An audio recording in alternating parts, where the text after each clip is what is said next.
apabila keadaan dalam kubur ini dia mudah, di langkah selanjutnya dia akan mendapatkan kemudahan, mendapatkan rahmat, maghfirah, ampunan Allah lebih mudah lagi.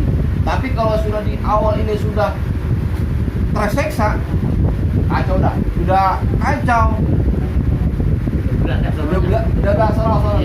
Akhirnya yang kedua, yang berikutnya, tahap kedua lebih berat lagi, tahap ketiga lebih berat lagi.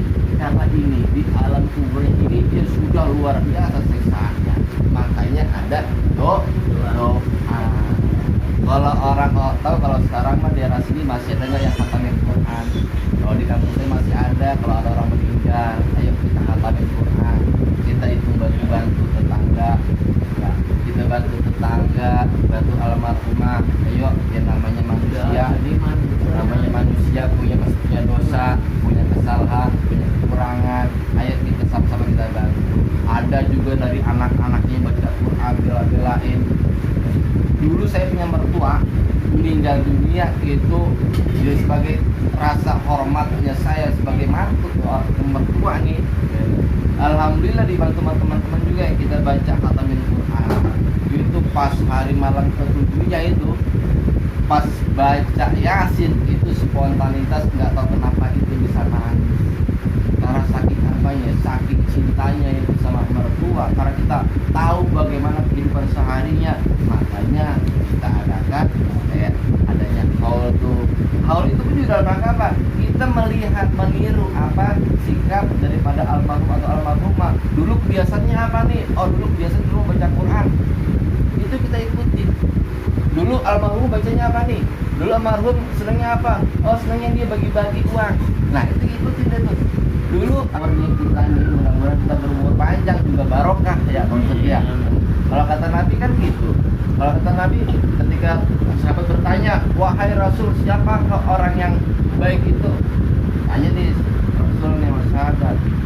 Oh, sahabat, khairun nas man tala umruhu wa hasuna amalu.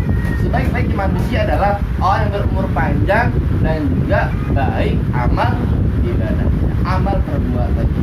Nah, kalau sudah berumur panjang, konsekuensinya sebagai tanda syukur kita kepada Allah Subhanahu wa taala yang untuk beribadah.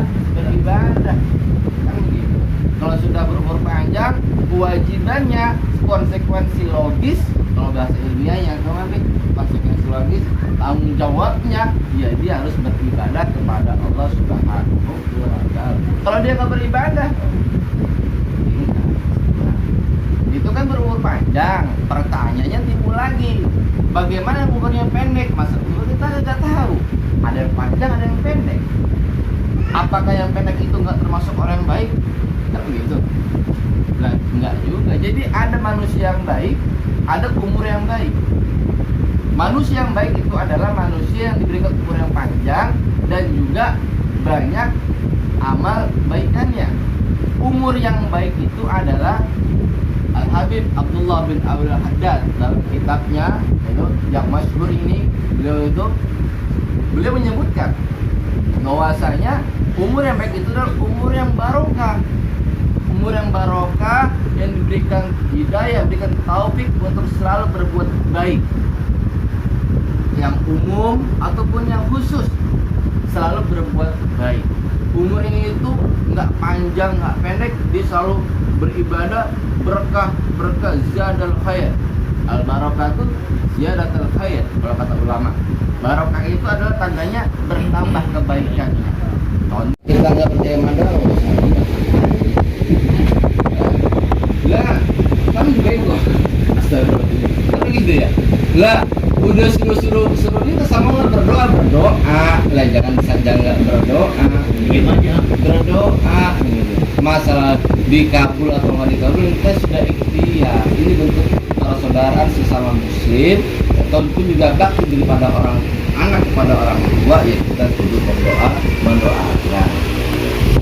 Ada kisah terakhir ada kisah dulu di zaman Nabi Musa.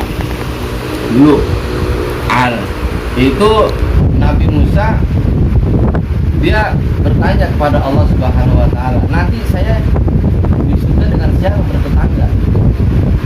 Tanya dia, dengan siapa bertetangganya? kebetulan tinggal di sini, sebutin.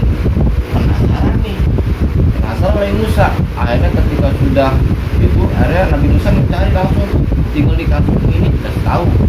Akhirnya mencari ke satu kampung itu, mencari, tanya, akhirnya ketemu, akhirnya masuk ke dalam, dikasih salam, oke, disuruh duduk, tapi nggak dilayani, belum dilayani dulu, cuma dipersilakan dulu. Ini orang laki-laki ini dia masih belakang, dilihat ini belakang, dan ternyata bahwa dua ekor babi dibawa, salah satu dulu dibawa, dimandiin sambil ngucap di Nabi Musa, ini kenapa orang lagi? Akhirnya Nabi yang pertama itu dimasukin lagi ke kandang, dimandiin, keluar Nabi yang kedua, sama ada tuh dimandiin, dibersihin, selesai dimandi bersihin, diciumin, masukin lagi. Baru setelah dia menyelesaikan dagingnya ini, dia baru melayani Nabi Musa. Pas melayanin, akhirnya ditanya sama Nabi Musa, tentang dalam agama itu tidak boleh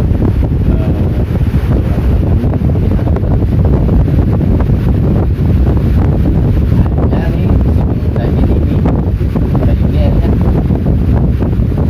dia, kalau mau tahu, kalau bahasa kita gitu ya, kalau bahasa kita ini babi yang tadi saya mandikan itu adalah kedua orang tua saya, kedua orang tua. Saking besarnya dosanya nih orang tuanya, akhirnya orang tuanya pun bebas itu babi. Saya sebagai anak pun mungkin malu, tapi saya sebagai anak tanggung jawabnya adalah itu urusan mereka kepada Allah. Tapi sebagai anak adalah tanggung jawab saya adalah bakti kepada orang tua. Walaupun orang tua saya seperti ini, tapi itu tanggung jawab saya, harus masih bakti kepada orang tua. Akhirnya dimandiin. Setelah itu apa?